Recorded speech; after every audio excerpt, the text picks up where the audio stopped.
자, 세 번째 정의까지 왔습니다. 30페이지. 이제 1번 중개라는 정의를 공부하셨고, 2번 중개업에 대해서 중요했다면, 세 번째가 공인중개사인데, 공인중개사도 굉장히 중요합니다. 여러분들은 공인중개사 공부를 하고 계시는 분들인데, 법에서 공인중개사는 이렇게 정의를 내립니다. 제일 위에 이 법에 의한, 밑줄 걸까요? 공인중개사 자격을 취득한 자, 취득의 동그라미를 딱 찍고 공인중개사는 자격을 취득한 자다 이렇게 정의를 내렸는데 얼마나 자주 나왔는지 취득을 하고 중개업을 영위하는 자를 말한다 X, 공인중개사 시험에 합격한 자를 말한다 X입니다. 우리끼리 이해하면 공인중개사 합격한 사람 맞잖아 지금 그죠? 근데 법에서는 그렇게 안 해놨다니까요. 취득한 자 정확하게 들어갑니다. 그러면 합격한 자도 공인중개사가 맞잖아요 라고 이야기할 수 있는데 여러분 우리 시험은 1차와 2차로 구분이 되어 있고 지금 이 자리에도 1차 시험에 합격한 분 계십니다. 그러면 그렇게 1차 합격했다고 공인중개사라고 불러준다 안 불러준다? 안 불러주죠. 과학적으로 자격을 취득해야 됩니다. 정확하게 체크하실 것.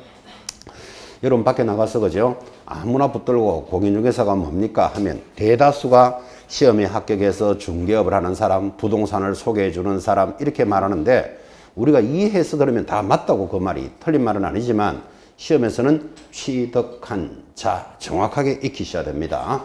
자, 그런데 내려가면 큰 2번 이런 공인중개사의 종류가 세 종류가 있습니다. 그래서 또 중요합니다. 자, 1번 공인중개사인 개업 공인중개사 밑줄 껐습니다.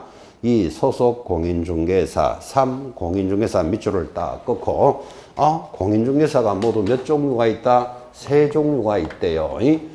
자, 1번 공인중개사 2번 개업 공인중개사도 있습니다. 세 번째 소속 공인중개사도 있습니다. 자, 보시다시피 공인중개사가 모두 몇 종류? 세 종류가 있는데 아마 이 공부를 처음 하시는 분은 무슨 공인중개사가 세 종류나 되나 싶어도 세 종류가 보이죠. 그리고 이 사람들이 모두 다르다를 못 찾아내면 점수하고 연결이 안 됩니다. 그래서 내공이 좀 쌓여야 됩니다. 이런 말도 합니다. 자, 다시 공인중개사는 몇 종류가 있다? 세 종류가 있고 모두 다른 사람. 이건 찾아내셔야 됩니다. 구분합시다. 공인중개사가 뭐죠? 1번 자격을 취득한 자. 자격을 취득했는데 자격증이 어디 있죠? 장롱 속에 있는 사람. 느낌 좀 왔습니까? 그 사람을 공인중개사라 부릅니다. 그 다음 2번 공인중개사는 자격을 취득하고 자기 이름으로 개업을 한 자예요. 개업을 했으니까 우리말로 하면 사장님을 개업 공인중개사 그럽니다. 말이 길어서 앞으로 여러분들은 개공사 이렇게 부를 겁니다. 자, 세 번째 공인중개사는 자격을 취득하고 어딘가에 소속이 되어 있습니다. 소속이 되어 있으니까 우리는 이를 직원이다 이렇게 부르고 직원인 소속 공인중개사가 있고 이도 말이 기니까 소공사 이렇게 부를 거예요. 어쨌든 공인중개사는 세 종류가 있다를 찾아내고 못 찾아내면 점수하고 연결이 안 됩니다. 문제 한번 내볼까요? 자, 공인중개사가 뭐뭐뭐를 위반하여 자격증이 정지되었다 이런 내용이 나옵니다. 여러분 운전면허증 있습니까? 면허 있는 사람은 면허 정지라는 말 들어보셨죠? 왜 정지되죠? 뭔가 위반했겠죠. 면허 정지도 있지만 면허 취소도 있는 것도 아시죠? 그래서 자격증에도 자격 정지가 있다고. 자, 그런데 공인중개사가 뭐를 위반하여 자격이 정지되었을 때의 공인중개사는 여기 1, 2, 3번 누구를 말할까요? 답은 3번만 말해요. 이거를 못 찾아내면 점수하고 안 된다고. 자, 1번 공인중개사는 장롱 속에 있는 사람이 위반할 일이 없잖아 지금. 그 정지라는 게 없다고. 그죠? 2번 개업 공인중개사가 정지될 일이 있으면 취소돼 버려요. 그래서 자격 정지하는 공인중개사는 소공사밖에 없음을 저절로 익히셔야 돼요. 시험 지문에서 소속 공인중개사가 위반을 하여 자격 정지받았다. 그러면 그 해 시험은 부드럽게 낸 거예요. 그걸 그냥 공인중개사가 이렇게 나온다니까요. 그러면 여러분들은 세 사람을 탁 놓고 누가 자격 정지된다? 소공사만 해당되는 걸 알아야 문제가 해결이 된다. 지금 그 이야기 하고 있다. 보죠.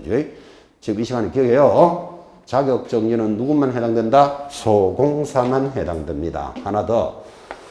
공인중개사가 뭐뭐뭐를 위반하여 자격이 취소가 되었대요. 그럼 위반을 세게 했는 모양이지. 자격이 취소됐다는데 이 공인중개사는 1, 2, 3번 중에 누구를 말한다?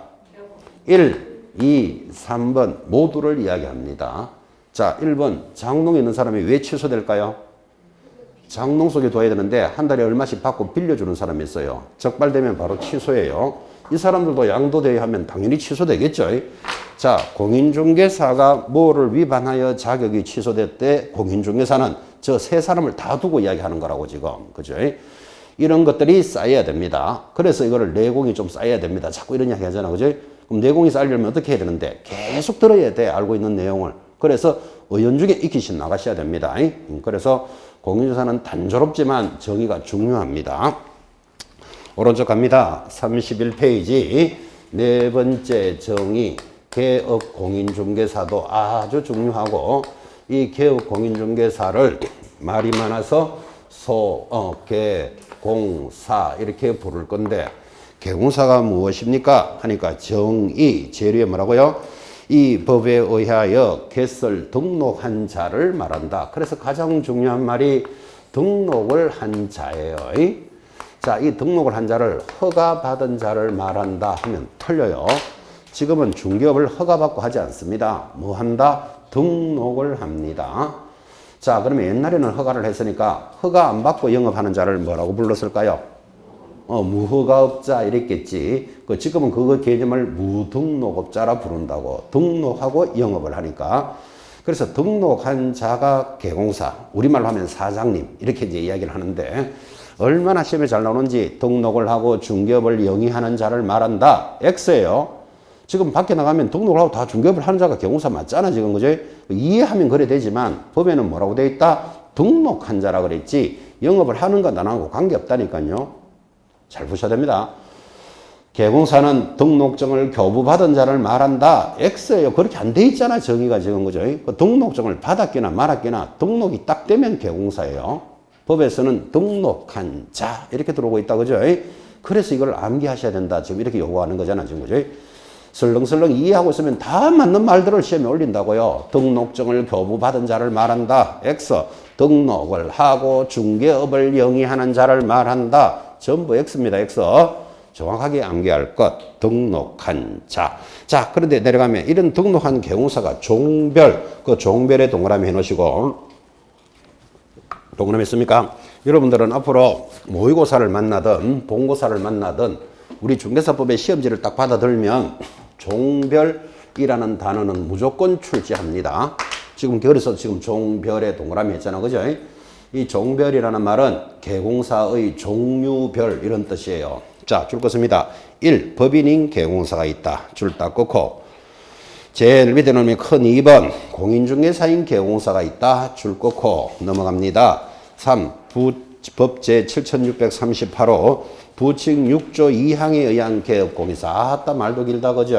그래서 이걸 줄여서 부칙 6조의 개공사 이렇게 부릅니다. 밑줄 딱 끊고 3개 껐죠. 그리고 내려가면 큰 3번 제목이 조금 더 다른 법률에 따라서 중개업을 할 수 있는 법인도 있다. 줄 끊고 옆에다가 이를 특수법인이다 이렇게 부릅니다.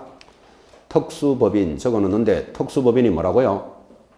지금 줄 거잖아요. 다른 법률에 따라 중개업을 하는 법인, 특수법인이라는 것도 있다. 그리고 특수법인이 돼서 밑에 내용이 쭉 들어오는데 시험에 나오는 건 딱 정해져 있어요. 거기 셋째 줄에 동그라미 1번에 셋째 줄 가운데 지역농협협동조합은 하는 거 찾았나요? 시험은 그것만 나오니까 거기서 줄 것입니다. 농업협동조합법에 따라 농지를 중개할 수 있는 규정이 있다. 그것만 줄 딱 꺼놔라고. 그럼 그게 특수법인이다. 그런 뜻이에요. 자, 지금 줄을 꺼드렸으니까 이제 대답하시기 바랍니다. 개공사는 등록한 자인데 종류별이 있다. 첫째 누구? 법인인 개공사가 있고 공인중개사인 개공사가 있고 부칙 6조 2항의 개공사. 부칙 6조라만 기억하시면 됩니다. 부칙 6조의 개공사가 있는데 법인에는 뭐가 있다? 특수법인이라는 것도 있는데 특수법인은 뭐라 그랬지요? 다른 법률에 따라 중개업을 하는 자다. 자기들 법에 따라 중개업을 하는 자예요. 그거 중요하다, 안 중요하다? 안 중요하지. 다른 법에 따라서 하는 건 우리는 중개사법을 공부하는 사람들이 다른 법까지 알아야 될 이유가 없잖아. 그죠? 그래서 안 중요한데 이걸 이야기를 안 해놓으면 특수법인 이러니까 이야 우리나라 사람들은 특수한 이런 거 되게 좋아합니다. 스페셜, 꽃배기, 명품 이런 거 그죠? 좋아하는 단어가 딱 돼 있다고. 특수한 이런 거 있잖아. 스페셜한 뭐 이런 거죠. 또는 짜장면도 꽃배기 이러면 막 기분이 막 좋아지는 사람이 있다니까 지금 그죠? 근데 좋아하지만 우리 중개사법에서는 안 중요하다고. 특수법인이 뭐다? 다른 법률에 따라 중개업을 하는 자인데 그럼 누구냐? 하니까 하나만 기억하라 그랬잖아요. 지역농협을 뭐라 부른다? 지협이 특수법인이고 농지를 거래한다 이랬잖아 지금 그죠? 그것까지만 알면 돼. 더 이상 나올 것도 없고. 중개사법을 배우는 여러분이 뭐 다른 법에 따라서 농협협동조합법 이런 걸 공부할 이유가 없는 거잖아 지금 그죠? 그래서 특수법인은 지협이 하나 있다. 그 다음 중개사법의 종류가 세 종류가 있음이 시험에서 계속 끄는 거예요. 그래서 종별 하면 저절로 눈에 딱 들어야 돼요. 법인, 공인중개사, 부칙육조를 종별이라 한다. 종류별이라 한다. 이 종류가 있다는 걸 전달하려고 어느 종류가 제일 많을까요? 공인중개사가 80%쯤 됩니다. 80%. 법인이 대략 5%. 이건 시험에 안 나와요. 이제 종류가 있다는 걸 보라고요. 85니까 부칙육조가 한 15%쯤 구성이 되어 있습니다. 이렇게 생각하면 되죠. 대단지 아파트 단지 가면 중개사무소가 쫙 있는데 80%는 누구? 공인중개사. 한 5%는 법인. 그 다음에 한 15% 정도가 부칙육조다. 이렇게 이해하시면 거의 맞아 들어간다고요. 자, 이 세 종류가 있음을 전달했는데 어떤 종류는 자꾸 늘어납니다. 어느 게 늘어날까요? 공인중개사가 자꾸 늘어납니다. 왜 늘어날까요? 해마다 합격자가 들어오잖아 지금. 그럼 한 명이든 두 명이든 등록을 하겠지. 그래서 공인중개사는 자꾸 늘어나는 거예요. 자, 그럼 이게 늘어난다. 그 말은 뭐가 줄어든다는 말하고 같잖아요. 뭐가 줄어든다? 부칙육조는 급격하게 줄어들고 있습니다. 지금 대략 한 15%다 이렇게 이야기하는 거예요. 이거는 그러면 부칙육조는 급격하게 줄어드니까 부칙육조가 누구냐 하면 88년도부터 몇 년도요? 88년도부터. 그럼 88년이면 지금 88년이니까 2008년, 88년, 98년 지났겠지. 2008년, 2018년 지나고 지금 2021이잖아요. 33년이 지났어요. 88년도부터 자격증 있는 사람만 중개업을 할 수 있는데 그때 그 전부터 해오던 사람들은 기득권을 가지고 할 수 있도록 해줬어요. 그래서 그 사람들을 예전에는 중개인이라 불렀고 지금은 부칙육조 이렇게 불러요. 시험에도 부칙육조로 나와요. 자, 그럼 88년도부터는 이제 안 만들어지는 거예요. 그 전부터 하던 사람만 인정해 줬으니까. 자, 그럼 88년으로부터 지금이 33년이 지났잖아요. 그럼 그때 40이었던 사람은 지금 70세치겠지. 그때 50이었던 분은 지금 80세치겠지. 딱 들어보니까 연로해서 그만두는 분만 있지 새로 만들어지지는 않는다니까요. 그래서 부칙육조는 꾸준히 숫자가 줄어들어서 지금 이제 한 15% 이래 이야기하는 거예요. 정확하게 한 10% 정도 남아있을 수도 있어요. 자, 그럼 이 사람들은 이제 해오던 건 계속 할 수는 있지만 한번 폐업하면 못하는 거예요. 자격증이 없기 때문에.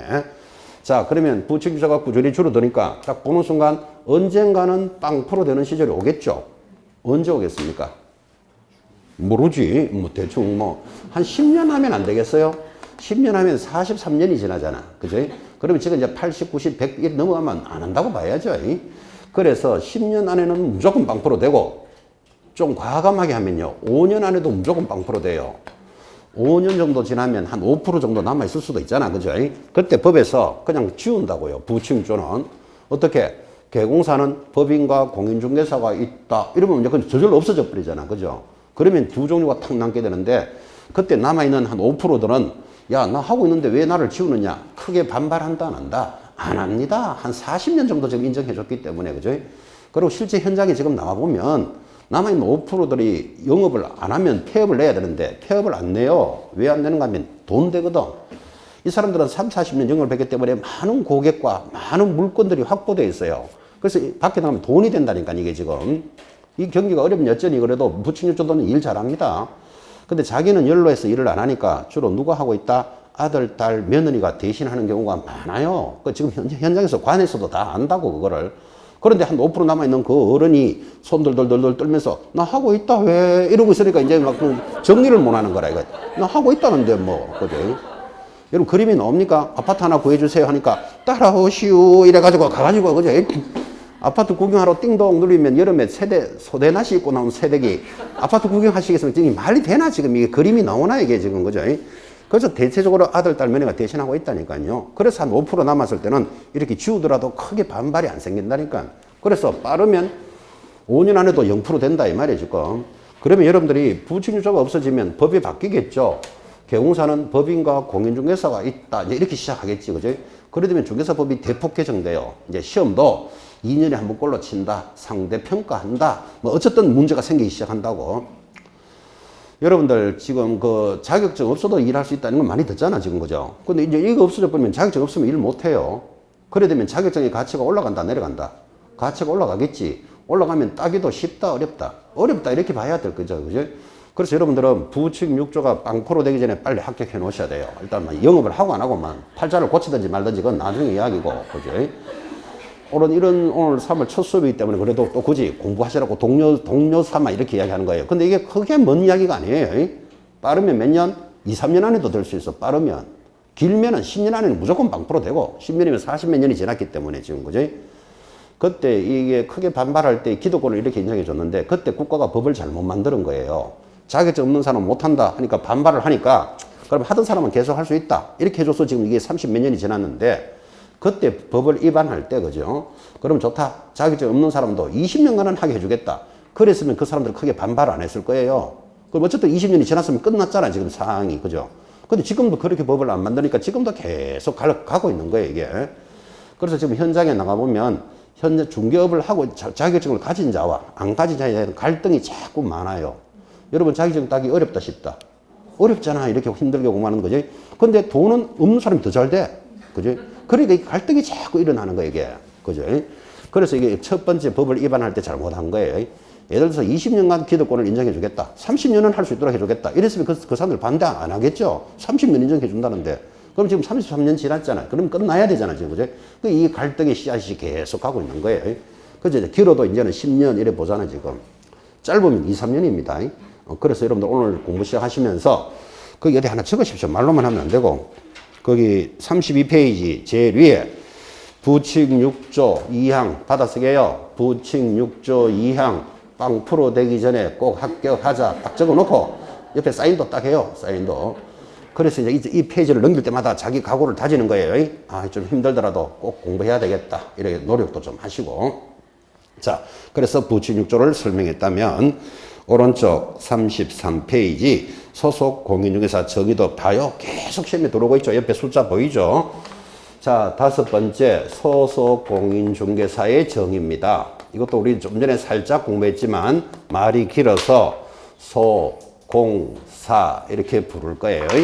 아까는 자격을 가지고 뭐 어딘가 소속되어 있는 사람, 직원입니다. 이렇게 말했지만 법으로는 이렇게 공부하셔야 돼요. 33페이지 상단에 동그라미 1번 정의. 자, 개공사에 소속된 공인중개사 괄호 열고 개공사인 법인의 사원 임원으로서 공인중개사인 자를 포함하여 포함 동그라미 업무를 수행하거나 수행 동그라미 개공사의 업무를 보조하는 자를 말한다. 보조도 동그라미. 자, 그러면 소공사가 탁 흘러가면 여러분들은 세 단어를 찾아내야 돼요. 사원 임원을 포함하여 업무를 수행도 하고 보조하는 자를 말한다. 수행, 보조를 딱딱딱 찾아내야 된다. 지금 이렇게 강조합니다. 계속해서 나왔습니다. 소공사는 사원 임원을 제외하고 수행하고 보조하는 자이다. OX. X 제외가 아니고 포함하여. 한 번 더. 사원 임원을 포함하여 업무를 수행하는 자를 말한다. X입니다. 보조도 합니다. 그러니까 단어가 빠지면 하나라도 안 된다는 걸 지금 강조하고 있는 거예요. 세 가지 포함, 수행, 보조를 딱딱 잡아놓고 이때 수행이라는 말은 문서를 작성하는 것을 수행이라 합니다. 그리고 문서가 뭐가 있습니까? 그렇지. 우리 중개사무소에서 문서라는 게 거래계약서, 확인설명서라는 문서를 작성하는 것을 수행한다. 이렇게 말합니다. 그게 중요한 업무입니다. 문서 작성하는 게. 자, 이해가 됐으면 문제 냅니다. 소공사는 거래계약서를 작성할 수 있다. OX. 오. 작성하는 걸 수행이라고 그랬잖아요. 그죠? 다시. 소공사는 확인 설명서를 작성할 수 있다. OX. 그럼 문서 작성하는 게 수행이니까. 작은 차이를 조심하셔야 돼요. 소공사는 거래계약서를 작성하여야 한다 하면 X예요. 하여야 하는 의무는 개공사 사장님에게 있는 거예요. 그 소공사는 작성할 수 있다니까 작성해도 되고 안 해도 되니까 안 하면 개공사가 작성하면 되는 거예요. 작은 차이 구분하겠습니까? 한 번만 더 합니다. 소공사는 거래계약서를 작성하여야 한다. OX. X라니까 작성할 수 있다. 그죠? 그럼 할 수 있으니까 해도 되는데 안 해도 돼. 안 하면 누가 하는데 사장님이 작성하게 되기 때문에. 그죠? 거기까지 구분하셔야 돼요. 그렇지만 여러분이 만약에 자격증을 가지고 직원으로 근무하고 있는 소공사라면 여러분이 계약을 체결하면 거래계약서 여러분은 작성한다 안 한다? 자기 일이라고 생각해봐요. 한다 안 한다? 작성하지. 나는 자격이 있는데 왜 작성 안 할까요? 손님 보기도 그렇잖아. 그죠? 저 손님이 아파트를 하나 구해주세요 해가지고 내가 아파트를 몇 개 소개해주고 이제 드디어 마음에 드는 게 하나 생겼겠지. 자, 그럼 내가 이걸로 하겠어. 이렇게 계약이 딱 되면 나는 작성 못하니까 사무실에 사장님이 해야 됩니다. 얼마나 쪽팔리겠어요. 그죠? 그거 가지고 씩씩하게 계약서 딱 작성하고 이렇게 해야 되잖아. 그죠? 여러분 같으면 하겠지만 법에는 어떻게 되어 있다? 할 수 있다. 해도 되고 안 해도 돼요. 근데 다 하게 돼 있지 대체적으로. 그죠? 근데 이거를 시험에서 거래계약서를 작성하여야 한다면 틀립니다. 그거를 유의하셔야 돼. 할 수 있다. 이 소공사가 왜 중요한가 하면 6번 때문에 중요한 거예요. 6번이 뭐다? 중개보조원인데 중개보조원도 시험에 굉장히 잘 올라옵니다. 자, 한 장 넘기시면 중개보조원이 들어왔는데 정의 동그라미 1번 찾았습니까? 가장 중요한 말이 공인중개사가 아닌 자. 여기부터 동그라미 하셔야 되는데 이거를 빼고 읽어도 너무너무 문장이 매끄럽습니다. 그래서 반드시 뭐가 있어야 된다? 공인중개사가 아닌 자부터 찾아놓고 그 다음 개공사에 소속되어 중개대상물에 대한 현장 안내 및 일반 서무와 같은 줄 것입니까? 중개 업무와 관련된 단순한 업무를 보조하는 자 줄 거놓고 보조의 동그라미. 자, 계속해서 훈련합니다.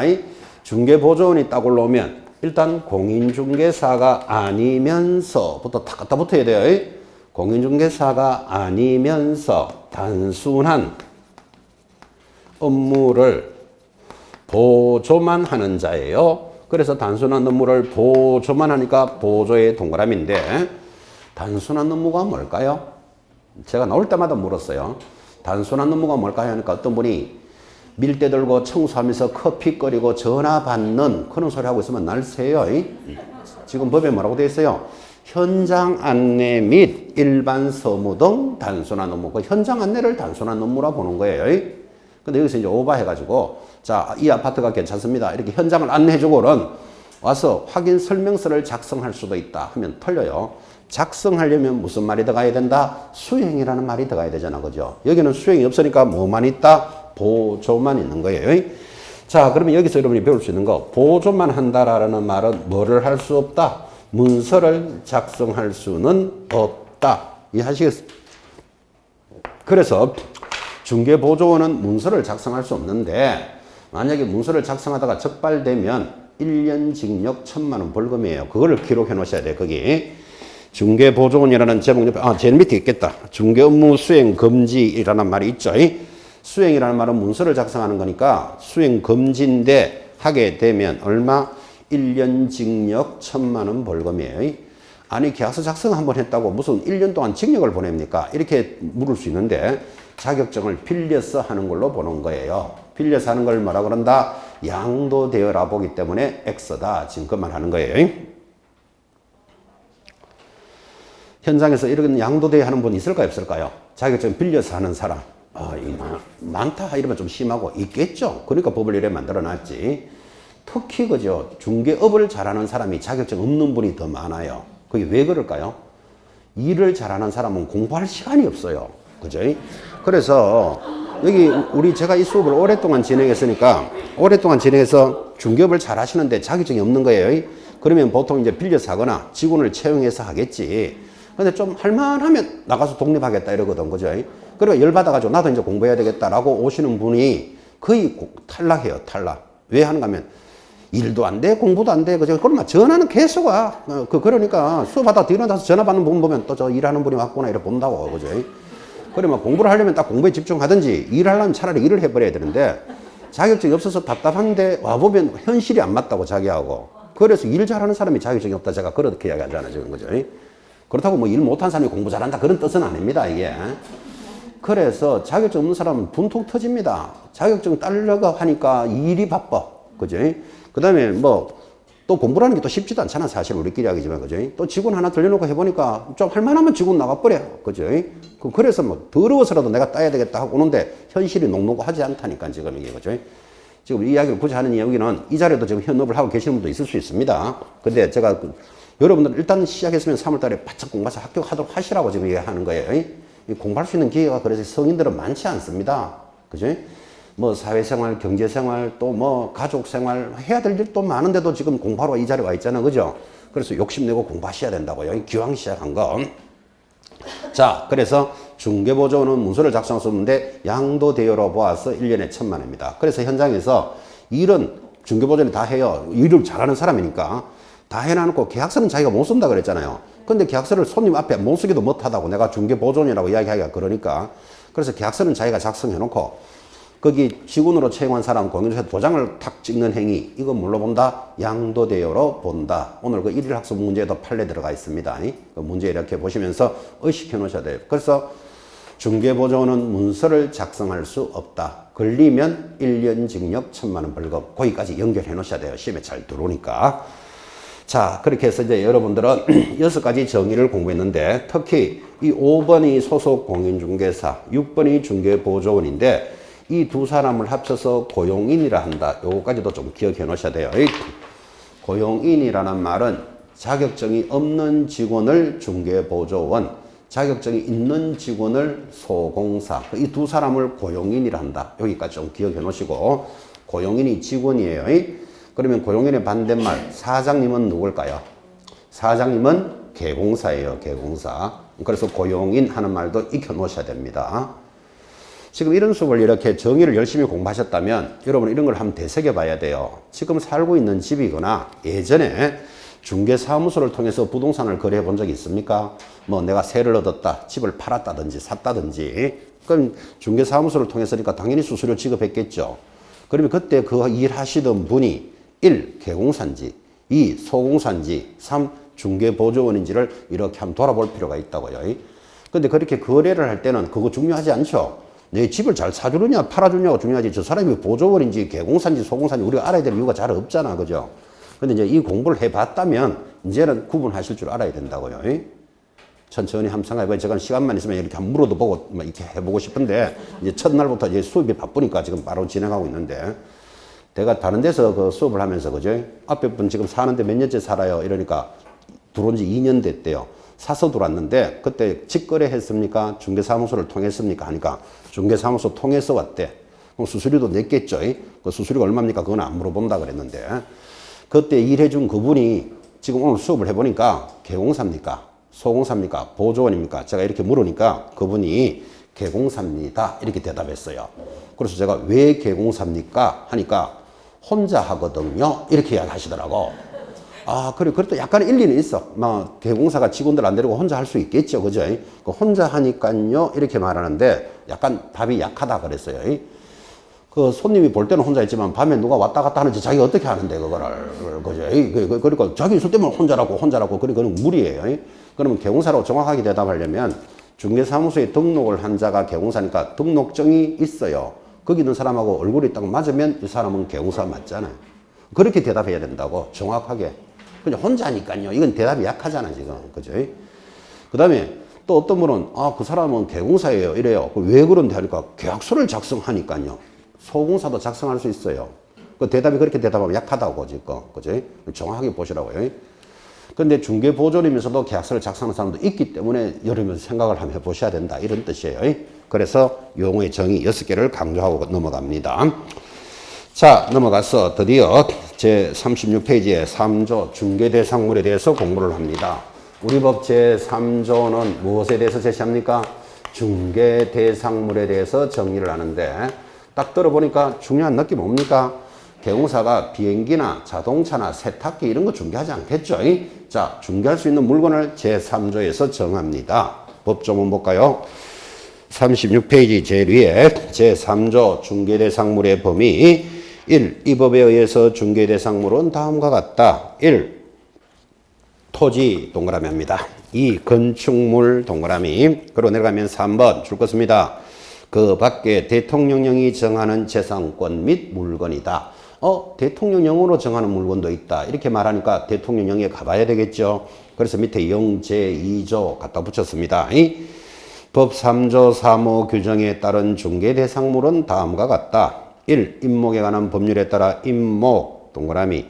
2번 공장 및 광업재단 저당법에 따른 공장재단 동그라미 광업재단 동그라미 합니다. 동그라미 모두 몇 개? 5개 했습니다. 앞으로 중개대상물 노래를 부릅니다. 토, 건, 입, 광, 공 이렇게 노래를 불러야 됩니다. 그 옆에 표시도 있겠지만 중개대상물은 지금까지 시험에 빠진 적이 한 번도 없습니다. 그래 한 번도 없는 단원이고 또 상식적으로 생각해도 무슨 물건을 거래할지는 알아야 되잖아요. 지금 그죠? 그래서 법에서는 토, 건, 입, 광, 공 5가지. 토가 뭐죠? 토지. 건은 건축물. 입은 임목에 관한 법률에 따라 임목이 중개대상물입니다. 광, 광업재단. 공, 공장재단이니까 토, 건, 입, 광, 공이 중개대상물인데 초반기 시험 문제는 5개니까 하나, 둘, 셋, 4개에다가 다른 거 딱 갖다 놓고 중개대상물에 해당되지 않는 것을 고르시오. 이렇게도 나와.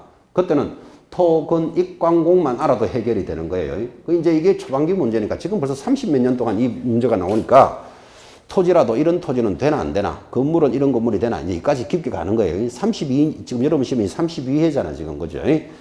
그래서 일단 제목 5개부터 딱 잡으셔야 돼요. 토, 건, 입, 광, 공. 자, 이 5가지가 물건이라고 하지만 지금 현장에서는 제일 많이 하는 물건이 뭘까요? 그래도 아파트, 이래 이야기해야 되잖아. 아파트 제일 많이 하겠죠. 아파트가 뭐다? 건물이잖아. 그러니까 지금 거의 다 토, 건에서 중개가 다 일어나요. 입광공은 평생 해도 한 건 활동 말동할 거라 그죠? 그렇지만 이건 시험 범위에 딱 들어있기 때문에 여기서 문제가 내면 어려워요. 여러분들은 토지 건물은 자주 보니까 느낌이 좋잖아 지금 그죠? 근데 입광공 이런 물건들은 어려운데 10년에 한 번꼴로 출제되는데 이제 올해가 10년 차예요. 그래서 올해 수업할 때는 입광공도 자꾸 건드려줘야 된다. 자꾸 이렇게 생각한다고요. 이렇게 했는데 시험은 토건에서 나왔다. 그러면 쉽게 올해 해결하는 거고 입광공이 건드릴 때가 어렵다는 걸 느낌을 가지고 계셔야 돼요. 10년 차니까 나올 때가 돼 갑니다, 지금. 자, 이 토건, 입광공 5가지가 중개대상물인데 지금 법조문을 보고 알 수 있는 거, 이 2가지는 법률로서 정해져 있다. 법 3조에 있다 그랬잖아요. 요 3가지는 어디 있다고요? 대통령령으로 정하는 물건도 있다. 대통령령을 다른 말로는 시행령 그래요. 같은 말이에요. 자, 그럼 여기까지만 이제 공부해놓고도 묻는 거. 중개대상물은 법률로서만 규정되어 있다. OX. X 어디도 있다. 대통령령에도 있다. 이렇게 따라 붙어야 됩니다. 대통령령을 다른 말로 뭐라고요? 시행령에도 있다. 같은 말이에요, 이거. 자, 법률과 대통령령으로 정해져 있는데 시험에 이렇게 나옵니다. 시험지상에서 나올 때 얼마나 매끄러워요. 법정 중개대상물은 법률로서만 규정되어 있다. OX. X예요, X. 대통령령에도 있다. 그래서 지금 크게 강조하고 있는 거예요. 그러면 또 대통령령이 뭐냐? 또 이제 이런 문제가 생겼잖아. 그죠? 그래서 이제 잠깐 필기하실 필요 없고 상식으로 듣습니다. 법률, 법을 만드는 그 원리가 이렇습니다. 어떻게 법을 만드는가 하면 제일 위에 있는 법이 헌법이에요. 헌법으로부터 모든 법이 만들어져요. 그래서 헌법을 만들어 나라의 국경일이에요. 그래서 제헌절 이런 말 들어보셨죠? 예전에는 7월 17일이 빨간 날이었어요. 국경일이. 근데 지금은 하도 이제 공휴일이 많으니까 그거는 이제 공휴일에서 빠졌는데 어쨌든 헌법을 만드는 제헌절은 국가 경사스러운 날, 국경일이었다고요. 지금도 국경일로 기념식 해요. 그러면 헌법이 이제 모든 국민의 가장 기본이 되는 법인데 이를 엄마법, 모법이라 그래요. 엄마법에서 이제 새끼들이 만들어지는 거예요. 그래서 엄마법인 헌법에 따라서 법률을 만드는데 헌법이 어떻게 되어 있는가 하면 제일 쪽 대한민국은 자유민주공화국이다. 이런 게 들어가요. 헌법 제1조부터 700몇 조가 있는데 거기 중간에 보면 모든 국민은 자유를 누릴 권리가 있다. 이게 우리나라 헌법이에요. 무슨 자유를 누리는데 하니까 거주 이전의 자유, 이사를 마음대로 갈 수도 있고 하여튼 이런 자유가 있다. 그래서 모든 국민에게는 자유를 누릴 권리가 있는데 어떤 사람이 식당을 하면서 그죠? 상한 음식을 팔아요. 썩은 음식이나 상한 음식을 팔면서 뭐라고 이야기하는가 하면 모든 국민은 자유를 누릴 권리가 있으니까 나는 썩은 것도 판다. 왜? 이렇게 말하는 거예요. 그럼 여러분이 딱 들어보니까 아니 자유가 있어서 썩은 음식을 판다면 만약에 먹는 사람이 다칠 수 있잖아 지금 그죠? 그러니까 안 되겠다. 자유를 주되 썩은 음식은 못 팔도록 하자. 썩은 음식을 팔면은 1년 징역 1,000만 원 벌금에 처하자라고 법을 만든다고요. 그때 법률이라는 것은 전부 규제하는 거예요. 규제. 근데 여러분 국민들이 그러면 상한 음식을 팔면은 1년 징역 1,000만 원 벌금에 처하자를 4,500만 원이 모여가지고 이렇게 만들자 저렇게 만들자 하기가 어렵잖아. 그죠? 그래서 국민들의 대표자를 뽑아서 보내요. 누구? 국회의원들이 국민들의 대표자잖아. 그죠? 그 사람이 내 대신에 법을 만든다고. 그래서 앞으로 여러분들 국회의원 잘 뽑아야 됩니다. 뽑아놓고 욕하는 사람 많죠. 그러니까 자기가 뽑아놓고 자기가 욕하는 거 자기 얼굴에 침 뱉는 거하고 똑같아요. 잘 뽑아야 돼. 내 대신에 나라의 일을 한다고. 그죠? 그래서 국회의원에서 만드는 것을 뭐라 부른다? 법률이다. 이렇게 부르는 거예요. 자, 그러면 국회에서 법률을 만들었으면 그거를 시행을 해야 되잖아. 지금 그죠? 시행을 누가 한다? 행정부에서 해요. 그 행정부의 제일 높은 사람이 대통령이니까 대통령의 이름으로 그 법을 시행한다고. 그래서 대통령령을 다른 말로 시행령 하는 게 만들어지는 거예요. 자, 근데 여러분 잘 알다시피 대통령이 썩은 음식만 쳐다보고 있을 수는 없잖아요. 대통령이 해야 될 게 군사, 문화, 외교, 체육 해야 될 게 얼마나 많겠어요. 그래서 그런 것들을 밑에 장관한테 맡겨요. 부동산은 누구한테 맡겼다? 국토교통부 장관한테 맡기는 거예요. 그래서 대통령의 명령에 따라서 국토교통부령이 만들어지는데 국토교통부령을 시행규칙이다 이렇게 부른다고. 이렇게 해서 법이 만들어지는 거예요. 그럼 시행규칙까지는 우리 시험 범위예요. 자, 그럼 시험 범위 이렇게 돌아요. 중개 대상물은 법률로서만 정해져 있다. X 대통령령에도 있다 그랬잖아 지금 그죠? 이거를 중개 대상물은 법률과 국토교통부령으로 정해져 있다. X인 줄 아시겠습니까? 대통령령에 있다 그랬잖아 지금 그죠? 다음 주쯤 되면 중개 보수에 대해서 공부합니다. 여러분 보수 궁금하지 않습니까? 5억짜리 아파트를 팔면 수수료 얼마 받을까? 이런 거, 그죠? 중개 보수는 국토교통부령에 있어요. 이거 지금 하나 기억해놔요. 국토교통부령을 다른 말로 뭐라고 부른다? 시행규칙에 있다. 이 말하고 같은 말이에요.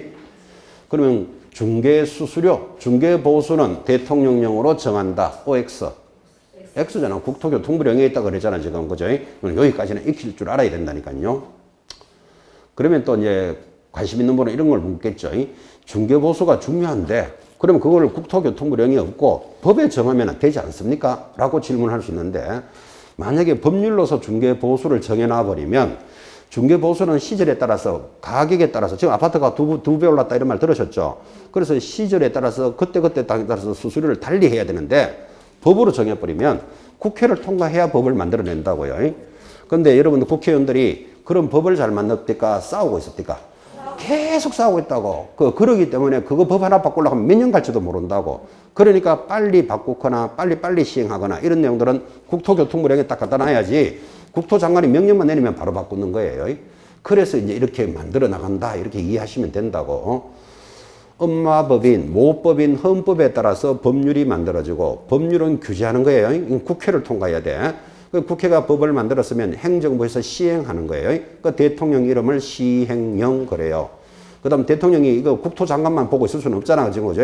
각 부 장관들한테 맡기는데 그를 시행규칙이라 한다. 요 정도는 들어놓고 대통령령으로 정해져 있습니다. 자, 그러면서 이제 드디어 내려가면 1번 토지 이렇게 출발을 하는데 자, 이 물건 중에서 그래도 중요하니까 토지를 안 걸었겠습니까? 토지는 중요하게 걸려야 하는 물건인데 법에 이래 적어놨습니다. 동그라미 1번 사적 소유가 되는 토지는 모두 중개 대상물이 된다. 다만 토지의 정착물 중 가식의 수목, 대충 심은 거요. 암석, 토사 등은 토지의 종물 또는 부속물로서 토지와 별개의 독립된 중개 대상물이 될 수는 없다. 여러분 땅에 대충 붙어 있는 거 예를 들어서 뭐 담장, 뭐 대충 심어놓은 나무 이런 것들을 중개할 수는 없다. 그거 부동산으로 보지 않는다 이 말이에요 지금. 내려가면 동그라미 2번 별표 분필하지 않은 분필에 동그라미 해놓고 한 필지 토지의 일부라도 지상권이나 전세권 등 용익물권은 가능하므로 마지막에 줄 것입니다. 중개대상물이 된다. 이거 별표고 시험에 굉장히 잘 올라옵니다. 자, 지금 읽어드렸던 것들이 뭔가 하면 여러분들은 토지에 대해서 지금 공부를 하는데 땅을 뭐 흙을 파내거나 땅을 옮기거나 이런 사람이 아니고 거래할 사람들이잖아. 그죠? 그래서 토지를 공부할 때는 거래하는 범위와 거래하는 단위를 공부하셔야 됩니다. 거래할 사람들이니까. 그러면 토지를 거래할 때 범위가 어디까지냐? 하니까 우리 민법이 정당한 이익이 미치는 상하를 포함한다. 이렇게 민법이 제시를 합니다. 토지를 거래하는 범위는 어디까지라고요? 정당한 이익이 미치는 상하를 포함한다. 지금 이 말입니다. 여러분 땅이 여기 하나 있는데 내가 여기서부터 여기까지 샀다, 팔았다 하고 이 땅을 거래할 때는 땅 껍데기만 거래하는 게 아니고 그 위의 권리와 아래의 권리를 모두 포함한다. 이 뜻이에요. 토지를 거래할 때 범위는 뭐라고요? 그 위와 아래의 범위를 포함한다. 땅 위의 범위를 지상권 이런 거 굉장히 중요하게 공부해요.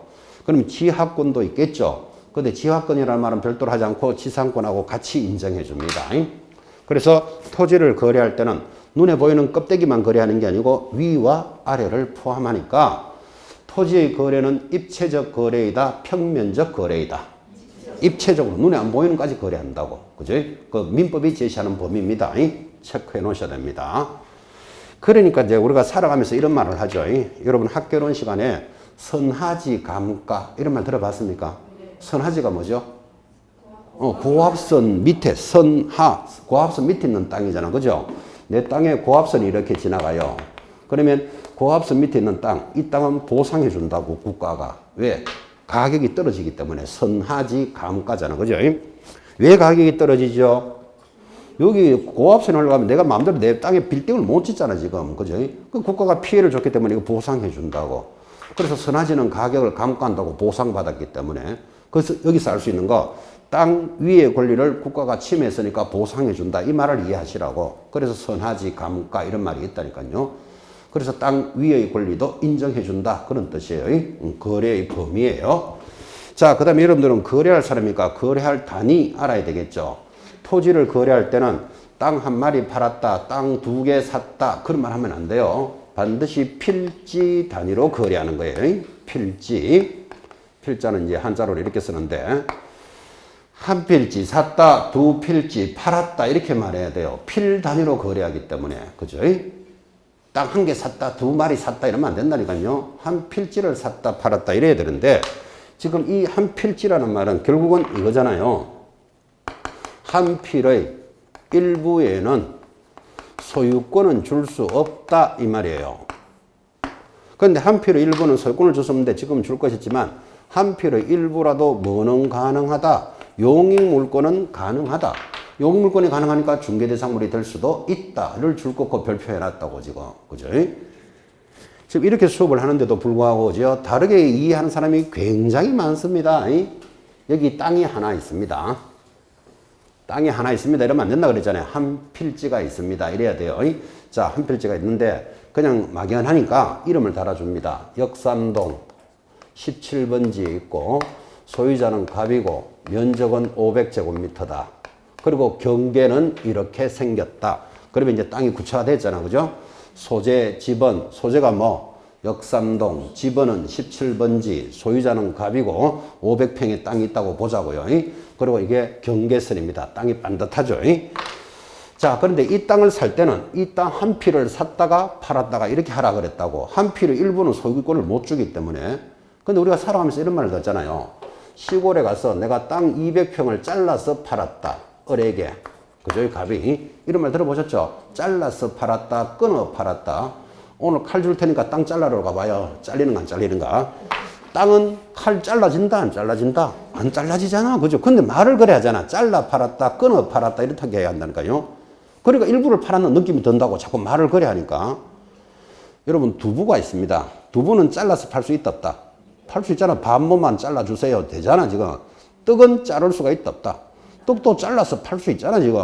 근데 땅은 잘라서 못 팔아요. 끊어서도 못 팔고. 근데 말을 그래 한다고. 잘라서 팔았다, 끊어서 팔았다 하니까 토지의 일부분을 팔았다고 생각하는데 그게 틀렸잖아 지금. 뭐라고 여기에 넣으면 분필을 해야 된다고. 필을 나누는 것을 분필이라 그래요. 필 단위로 그래야 되니까. 그러면 지적법에서 들으셨죠? 17번지를 분필을 하면 요거는 17의 1이라는 본번에다가 부번을 붙인다 들으셨죠? 요거 200제곱미터의 땅이 별도로 나왔잖아. 요거를 을에게 팔은 거지 이 땅의 일부를 팔았는 게 아니라고. 말은 그렇게 하지만 잘라 팔았다 끊어 팔았다 하지만 표준말로 뭐라고 해야 된다? 필을 나누어서 거래하는 거예요. 분필하면서 거래합니다. 그리고 이제 지적법에서 배울 때 분필을 할 때는 청량한다 안 한다? 분필할 때 청량합니다. 일부분을 지금 분필을 하려면 이게 범위가 어떻게 되는지 알아야 되잖아. 그죠? 그래서 분필을 할 때는 청량을 하는데 땅 두 개를 합치는 걸 뭐라 그러죠? 합병한다 그러잖아요. 합병할 때는 청량할 필요 있다 없다? 없잖아. 여기 경계를 이렇게 지어버리면 합병돼 버리잖아 지금. 그것도 기억해요. 합병은 청량하지 않습니다. 근데 분필은 반드시 청량해야 된다고. 그죠? 그래서 분필하여 거래하지 잘라 팔았다 이게 아니라고. 그 잘라 팔았다니까 소유권의 일부를 파는 느낌이 온다고. 17의 1이라는 땅 전체를 팔고 온 거예요. 그것을 분필해서 거래했다 이렇게 말한다고. 필 단위로 거래한다는 걸 기억해 놓으셔야 돼요. 자, 토지의 성질을 공부하셨다면 두 번째 건축물의 성질입니다. 건축물도 아주 중요한 물건이죠. 자, 그래서 오른쪽 건축물의 정의하고 들어오는데 여러분 공법에서는 건축물이 뭐라고 듣습니까? 바닥과 기둥과 지붕이 있고 이렇게 해서 이제 건물의 범위를 정하는데 우리 중개사법에서의 건물의 범위는 아니죠. 왜냐하면 우리는 거래할 사람들이니까 내가 거래할 수 있는 건물의 범위는 어떻게 되느냐? 알아야 되죠. 거래하는 범위와 거래하는 단위를 알아야 된다니까요. 거래하는 범위는 교재도 다 있습니다. 미등기 건물도 건물이고 무허가 건물도 건물이고 신축 중인 건물도 건물이고 신축 예정인 건물도 건물이다 하여 건물의 범위를 아주 넓게 해석합니다. 미등기 건물도 사고 팔 수 있고 미등기 건물도 건물이고 무허가 건물도 건물이고 신축 중 신축 예정인 건물 모두를 거래할 수 있는 건물입니다. 시험에 이렇게 들어옵니다. 건축물로서 거래할 수 있는 범위는 반드시 등기된 것에 한한다. OX. X라니까요. 미등기 건물도 건물이고 무허가 건물도 건물이에요. 밖에 나가면 미등기 건물이 많다 작다? 아주 많습니다. 자기 집에 아파트 등기되어 있으니까 다 등기되어 있는 줄 아시죠 여러분들은? 등기 시간에 들으셨죠? 등기를 하는 방법이 뭐죠? 1. 당사자 공동 신청의 원칙. 그 등기는 신청해야 돼. 그 신청 안 하면 등기 안 해주는 거예요. 두 번째 촉탁에 의한 등기. 촉탁이 뭐죠? 관공서가 하는 등기예요. 그래서 등기하는 방법은 두 가지예요. 첫 번째 뭐 공동 신청의 원칙. 두 번째 촉탁에 의한 등기. 그리고 신청 안 하면 등기 안 되잖아. 그죠? 그래서 밖에 미등기 건물이 많이 있다 이 말이에요 지금. 여러분들은 아파트를 사서 등기를 하는데 왜 등기하죠? 내가 소유권이 있다는 걸 남한테 보여주려고. 그래서 그걸 공시법, 공시력이라고 그러잖아요. 그죠? 그런데 누가 봐도 저 사람인 줄 알면 등기할 필요 없어요. 이해하시겠죠? 등기하는데 괜히 등록세, 취득세만 수십억 들어간다니까 지금. 그죠? 좀 말은 안 되는 이야기인데 63빌딩이 하나생명 건물이잖아. 그죠? 그 금융기관 건물이잖아요. 등기 안 됐을 가능성이 많아요. 자기가 등기 신청 안 한다니까. 왜? 누가 봐도 다 저건 하나생명 거 다 아는데 공시력이 있는데. 그죠? 등기하면 그거 아마 63빌딩 등기하는데 등록세만 한 몇백억 들어갈걸요. 몇백억. 그죠? 그거 안 해도 되는 걸 굳이 할 필요 없잖아요. 근데 이제 가끔 뉴스에 나와요. 뭐 재벌에서 그 몇백억을 아끼려고 등기 안 하고 있다. 이게 비도덕적이다. 뭐 이래가지고 뉴스가 나는데 뭐 등기된지 안 된지 정확하게 모르겠지만 그러면 첫 번째 하는 등기가 소유권 보존 등기이기 때문에 등기가 안 되면 그다음부터 전세권, 저당권 이런 게 못 들어가요. 근데 하나생명이라는 금융기관이 자기 본점 건물을 등기를 해놓고 소유권 등기를 해놓고 저당을 돈을 빌렸다. 그러면 그 하나생명 내일 아침에 폭 사고 망해요. 여러분은 지금 국민은행에 통장을 하나 가지고 있는데 국민은행이 돈이 모자라 가지고 자기 사옥을 맡기고 돈 빌렸다는 소리를 들으면 가만히 있겠어요? 돈 찾으러 빨리 가야 되겠어요? 빨리 가야 돼. 전 국민이 국민에서 돈 다 잡으면 내일 국민은행 팍상 무너져요. 그래서 금융기관 일부러라도 안 해요. 일부러라도. 하는 순간 망해버리기 때문에. 그죠? 그래서 등기 안 된 건물이 많다를 설명하고 있는 거예요, 지금. 우리는 등기 안 된 것도 사고 팔 수 있습니다. 무허가 건물 됩니다. 옥탑방 이런 거 들어보셨죠? 2층에 임시로 지은 방, 세로도 되고 그 수수료 받을 수 있습니다. 무허가 건물도 건물이고, 신축 중 5층짜리 빌딩에 지금 1층만 지어놨어. 그것도 사고 팔아도 된다, 안 된다? 돼. 건물로 보기 때문에. 신축 중인 건물도 건물이고, 더 재밌는 것, 신축 예정인 건물도 건물이에요. 신축 예정이면 현장에 가면 뭐가 있을까요? 현장에 가면 땅만 있겠지. 신축 예정이니까 땅만 있는 건물도 있어요. 그거를 분양권 그럽니다. 그래서 판례가 인정해주는 분양권은 중개대상물입니다. 자, 이게 거래할 범위라면 여러분 건물을 거래할 사람들이니까 거래할 단위도 알아야 되죠. 거래하는 단위는 동 단위로 거래합니다. 이때 동이라는 게 뭐 신림동, 역삼동 이런 동을 이야기하는 게 아니고 건물 동자를 씁니다. 그래서 건물을 거래할 때는 내가 집을 한 마리 팔았다, 2개 샀다, 2채 샀다 이런 말 하는 게 아니고 한 동 샀다, 2동 팔았다 이렇게 말하는 거예요. 또는 한 동을 지었다. 그래서 건물의 거래 단위는 동 단위인데 이것도 그림으로 보면 편하죠. 여러분 1층짜리 집이 있다고 쳐요. 1층짜리 집도 건물이잖아. 이거 한 동 전체를 샀다가 팔았다가 이래야 되지. 어떤 싱겁은 놈이 내 반동만 살게. 여러분 건물을 반동을 깨면 쓸 수 있다 없다. 못 쓰잖아. 건물은 반동, 분동 이런 말이 없어요. 동 단위로 샀다 팔았다는 거예요. 그러면 동 단위로 샀다 팔았다라는 말은 한 동의 일부에는 뭐를 줄 수 없다. 소유권을 들어갈 수가 없다. 이 말하고 같은 말이잖아 이게. 그죠? 근데 여러분 너무나 잘 알다시피 한 동 건물에 방이 4칸 있다고 치고 한 칸만 오른쪽 한 칸만 새 살게 된다 안 된다? 되잖아. 그래서 한 동의 일부라도 뭐는 가능하더라. 용익물권은 가능하다. 다 알고 있는 걸 법률 용어로 지금 배우는 거예요. 이거 법률적인 용어. 자, 여기에 한 동의 일부는 소유권을 줄 수 없는데 예외가 있어요. 예외가 뭐죠? 집합 건물에서는 한 동의 일부라도 소유권을 줄 수 있습니다. 집합 건물 하면 뭐가 생각납니까? 그래서 앞으로 법을 공부하는 사람들은 집합 건물, 이걸 구분 건물이라 같은 말인데 아파트 이렇게 다 갖다 붙어야 돼. 집합 건물 하면. 아파트가 이렇게 생겼잖아요. 이게 101동이다. 그러면 101동 동 단위로 사고 팔아야 되는데 이게 집합 건물은 그 중에 501호만 샀다가 팔았다가 된다 안 된다? 되잖아. 그 한 동의 일부에도 예외적으로 가능하다 이 말이에요. 다 알고 있는 이야기죠 사실은. 자, 그래서 건물의 범위 그리고 거래 단위 이런 것들을 익히셔야 됩니다. 그래서 우리 교재는 37페이지 제일 밑에 한번 봐봐요. 분양권이라는 거 보이십니까? 그거 보기보다 시험에 잘 나옵니다. 분양권 줄 거 놓고 중개대상물이 된다 이렇게 기억하시면 되고, 넘어가면 입주권은 안 된다 또 돼 있죠. 그 입주권 끝에 세 줄에 안 된다. 이게 옛날에는 딱지 이거를 입주권이라고 그래요. 이거는 또 안 된다. 그런데 바로 밑에 입주권 밑에다가 적기를 재개발 입주권 적어봐요. 받아쓰기 재개발 입주권 옆에다가 된다 표시해 놓으셔야 돼요. 좀 아리아리하죠. 자, 입주권 하면 안 된다. 근데 재개발 입주권은 된다. 이게 부동산 거래 신고 대상이기 때문에 그래요.